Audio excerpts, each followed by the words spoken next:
really proud to introduce Ujama Mushimba to you. Ujama is one of our awesome coaches from Namibia and has a legacy of businesses behind her. So she's the founder of Kinaka Investments. And if you look into that journey, you'll find that, you know, they have a whole range of restaurants, quick service restaurants, but not McDonald's and KFC's, homegrown things with a Namibian twist. So American diners with American twist, Mexican burritos with a Namibian twist, all sorts of fascinating businesses, and has dedicated the last few years around making sure that she empowers more women, more entrepreneurs, and is now the franchise partner and territory owner for Namibia, doing that every single day. So Ujama, thank you so much for joining us. And you've got the nicest, hardest task to close us off today, but how do I now deliver on what I've learned from all these wonderful women? So let's see how you're going to make it easier for all of us to do that. Hi, everyone. My name is Ujama. Like Harry so eloquently said, this is the graveyard shift. And so today I will be chatting to you about, you know, how you glow differently when you're happy and thriving. And I just want to start off the presentation with this quote that I live by because I am a big Glennon Doyle fan. For those of you who don't know, she's written this wonderful book called Get Untamed. It's a wonderful book with a camera, anyway. And so she starts by talking about this life is mine alone. So I have to stop asking people for directions to places they've never been. And that really resonates with me because I think as women, we tend to always be looking externally for validation, for answers, for things that we, you know, technically can't get answers for because it's all about us. And it's all about our journey and where we are headed. So today, I'm going to talk about my Thrive journey and what are the steps, like what are some of the things that stopped me from thriving, and then sort of moving into design thinking, because that's what I'm obsessed with, is a design thinking methodology to sort of like guide myself through this process of starting to thrive. So let's start off with me. So this is me. And this is me, the many faces of me. I wear many hats, but the ones that make me the most proud is I'm a mom of 3. You can see my little gorgeous girls there. I'm a serial entrepreneur, like Harry said. I can't keep still. It could be also because I have ADHD. I'm a business owner, and you know, I'm really still trying to figure things out. I'm a second generation business owner, Jody, so I would really like to speak to you about generational wealth. I'm an eternal learner, and I should have been a teacher, and I guess sometimes I am a teacher, you know, in my role as a coach and mom and business owner. I'm an empowerment junkie, women empowerment junkie, so I love helping women create and build great businesses. That's really what I live for on a day-to-day basis. I'm fun-loving, as you'll see. I don't take myself too seriously. I'm a wine drinker. Let's not talk about the wine because then we could have a whole nother presentation about the kinds of wines that I drink. So this is me, as you can see. So I'm a visual learner, and so I like to see things, and I speak really fast. So just sort of put up your hand, or if you feel like I'm going a little bit too fast. Am I good? Okay. So this is how it all started, because I really want to talk about, like, you know, how it all started, my thriving journey. That's me with the crown on my head, you know, always been a princess. I am the last born of three kids, and I'm the only girl. And my dad raised me as a boy. I think he probably had some wishes of having, you know, 3 boys. But what happened on this journey is that in 2014, my life totally changed. My father passed away, and he was the head of our household. He was a very well-known entrepreneur and had really built up this business from the ground up. And in 2014, he unfortunately passed away. And what that did is it threw me into a world of being a business owner, because I was then challenged to take up this mantle and keep running with it. So I had this responsibility to carry on this legacy, which I did. I mean, when I took over one of the businesses that my father started, was a commercial farming business. And I had no idea, like, I couldn't tell the difference between a heifer and a bull. Like, you know, I didn't know none of the stuff about farming. And fast forward, really had to go through like the trenches, learning farming and also learning how to commercialize or continue commercializing the farms. And today, I'm very proud to say that I can actually do a pregnancy test by myself on a cow. So that happened. Great. But then I started to find that I got lost within this family business, and it was all about the family business. And I really wanted to step outside of it because I felt like my everything was just attached to this family business. So in 2017, I decided to, dive into the world of entrepreneurship. And in my way, it was diversifying our portfolio as a family. And because I, was raised in the United States and went to school in the United States, I'm accustomed to things like chicken wings. I'm a fan of chicken wings, and thought that, why don't I go into the food business? Because I do love to eat. I should have said that in my first slide. I do love to eat. And I went about doing what I think all entrepreneurs do. And I applied to franchise after franchise after franchise, KFC, Nando's, name it, they all rejected me. And thankfully so, because then I decided that, if you guys don't want me, I'm going to build my own thing. And that's exactly what I did in 2017. I built a restaurant, boutique of restaurants. I call them fast casual because I want to pretend that they're healthier than fast food. So it was fast casual restaurants, and I had Wing It Diner, and I had Cantina Sombroso, and all the things that I love to eat personally. And Aaron's Burger Joint, which was in memory of my father because we are cattle producers. And that happened in 2017. And I thought I was on a roll. I was running all these fabulous businesses. People loved my food. And then 2020 happened. And I think we all know what happened in 2020. And in 2020, it was just like, whoa, this carpet was pulled from underneath me. And it really sent me into a spiral of thinking like, do I actually know what I'm doing?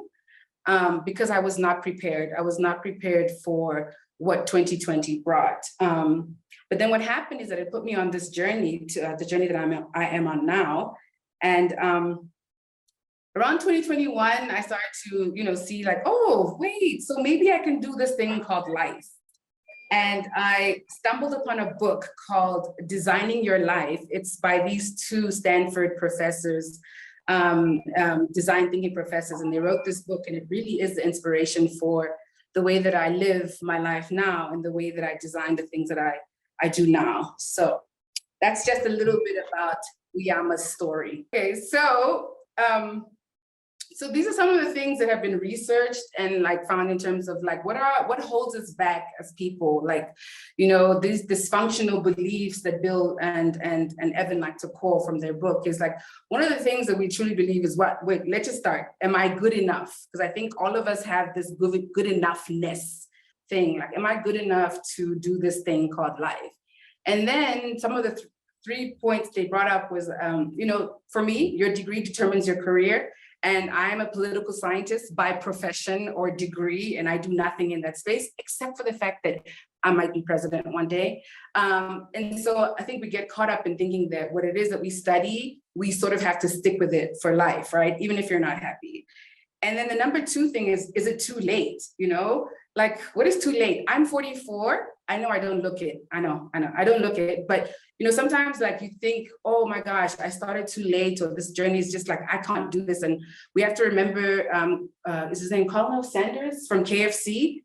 Yeah, he started KFC at 60. So, right, what's late in the grand scheme of things?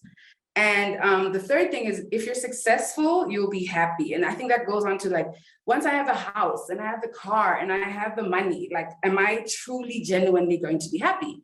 And sometimes, yeah, but sometimes no, because sometimes you get to that destination and you're still asking yourself, why do I feel empty? Why is life just not, resonating with me? And so I put this question up here, I know these are just 3, and I'm sure they're thousands because we're women and we can find many reasons and we have many beliefs. So, what else holds you back? You can put it in the chat box. I probably won't see it because I don't know how to multitask, but it'd be really interesting to see what else we think holds us back, right? Jennifer, you're up here laughing. I don't know, am I funny or? Okay, so like I said, I love design thinking, and the way that I think of thriving or any challenge that I have is to attack it from a design thinking point of view.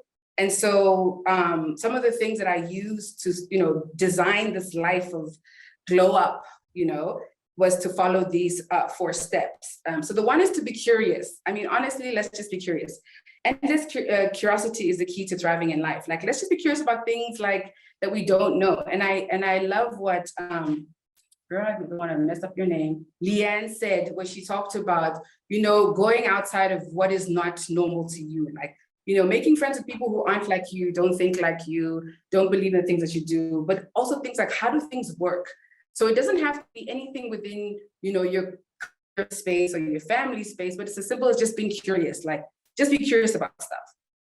Number 2 is to try stuff. Okay, so once you're curious, they have to it. Like, let's try stuff. Step out of your comfort zone.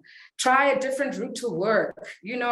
Try a new restaurant. Try food that you don't or wouldn't ordinarily eat.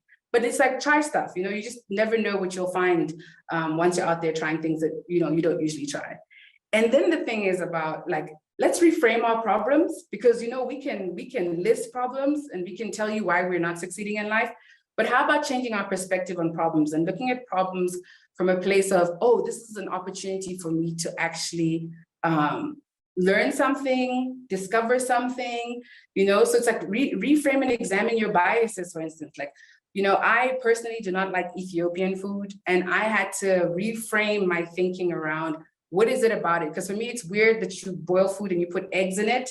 But I mean, once I tried it, I was like, okay, well, yeah, this could be interesting and different, and it's just looking at problems and challenges from a different angle. And then knowing it's a process, like, really, honestly, mistakes will happen. I mean, focus on the process and not the end.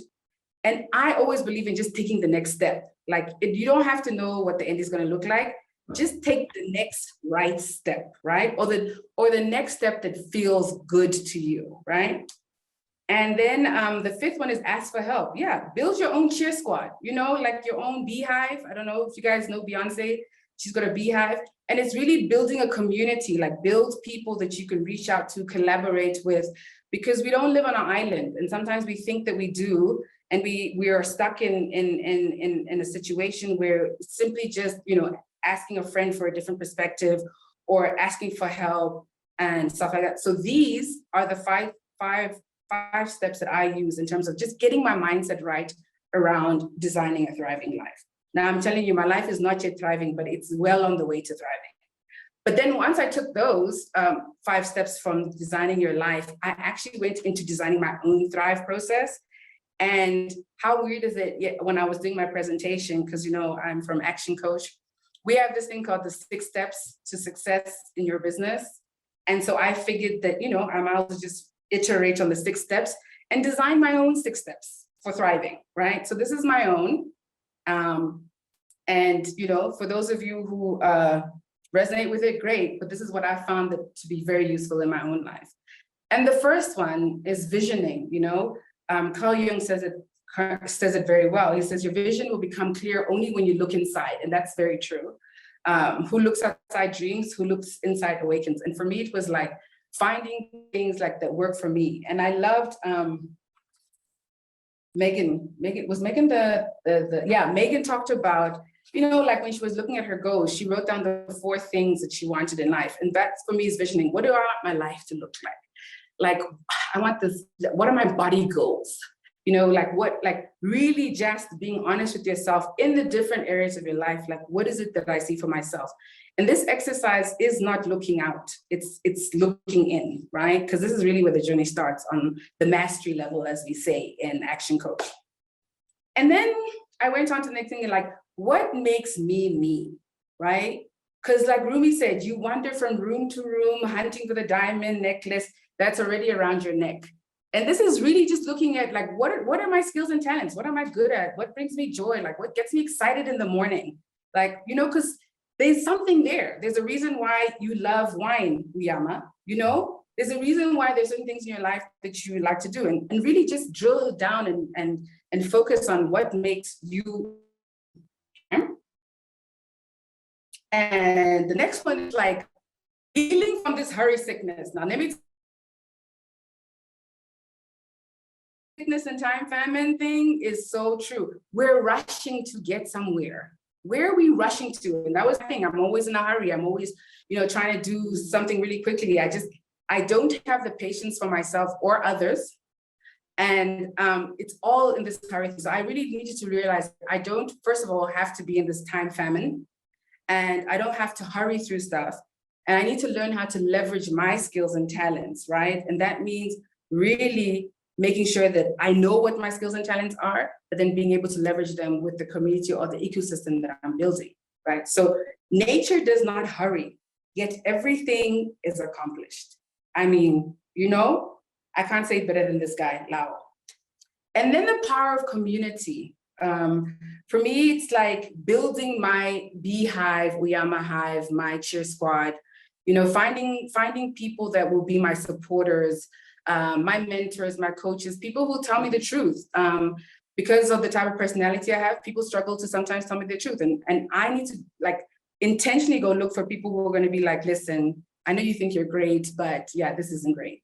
And that's really building the power of community when you have trusted people within. I know a couple of speakers have called it the tribe, building your tribe, because we don't know everything. And we need to be able to live in a community with other people. So it's important that we also understand, how community works. So this lady says it very nice.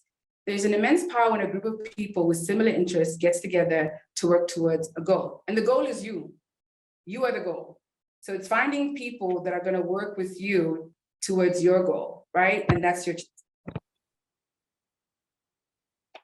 Okay, then the next one is, it's not just about me paid forward. I know I initially said me, but now what I've really found in my experience is that I find so much joy, just doing stuff that I know is not going to have a financial return. And I know we talked about paying it forward.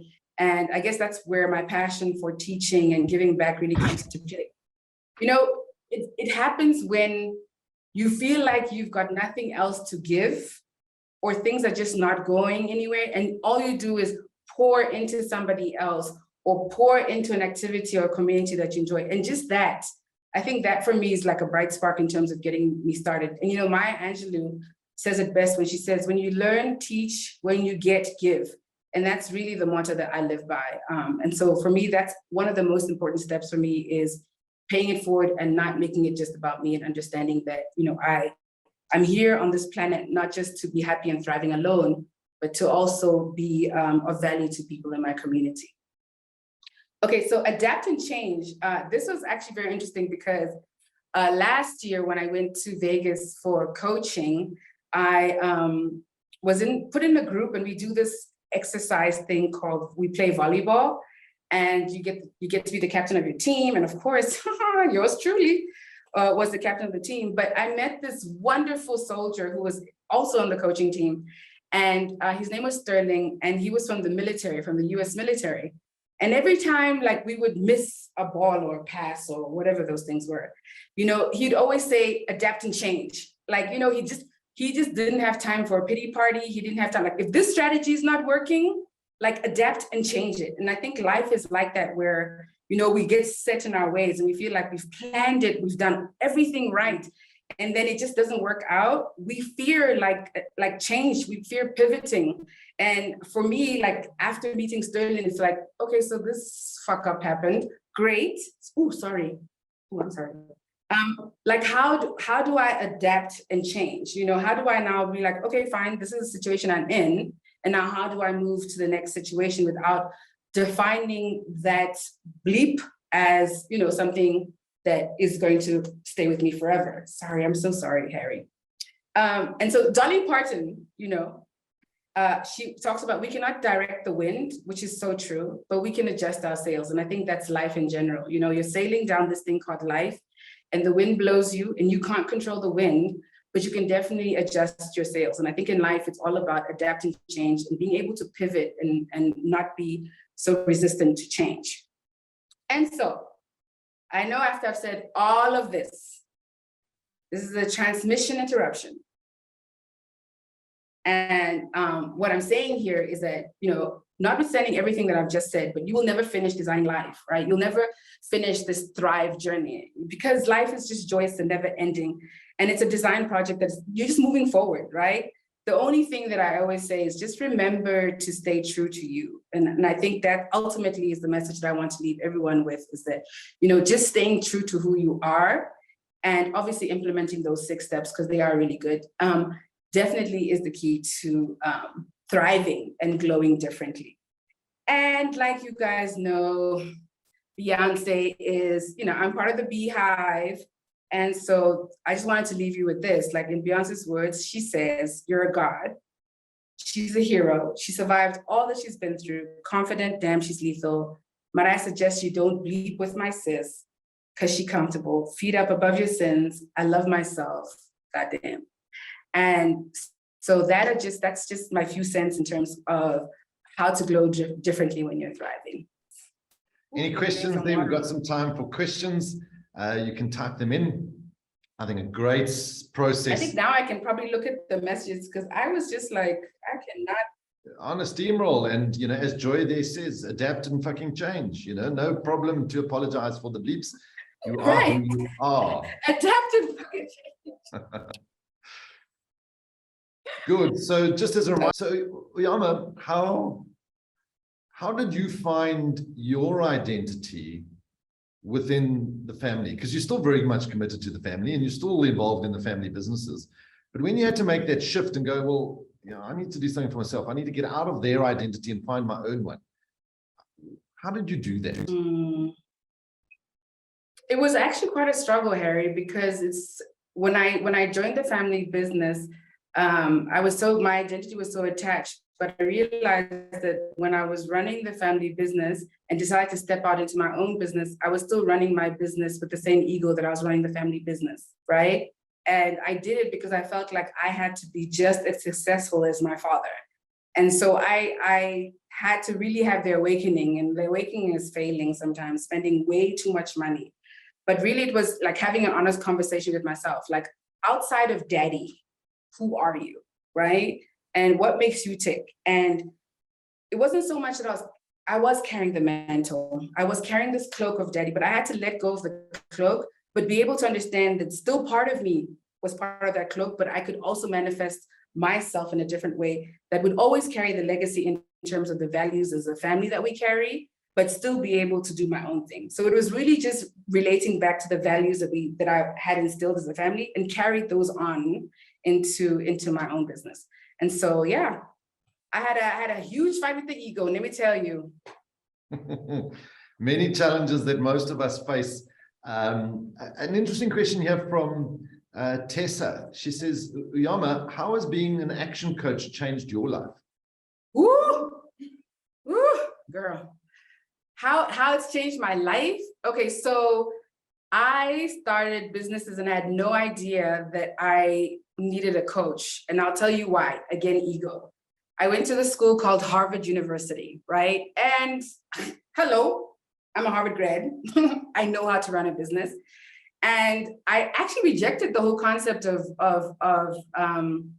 coaching because I thought I knew everything. And I failed many times. And when I got introduced to the coaching world, I realized, well, they're not here to necessarily tell me I'm stupid.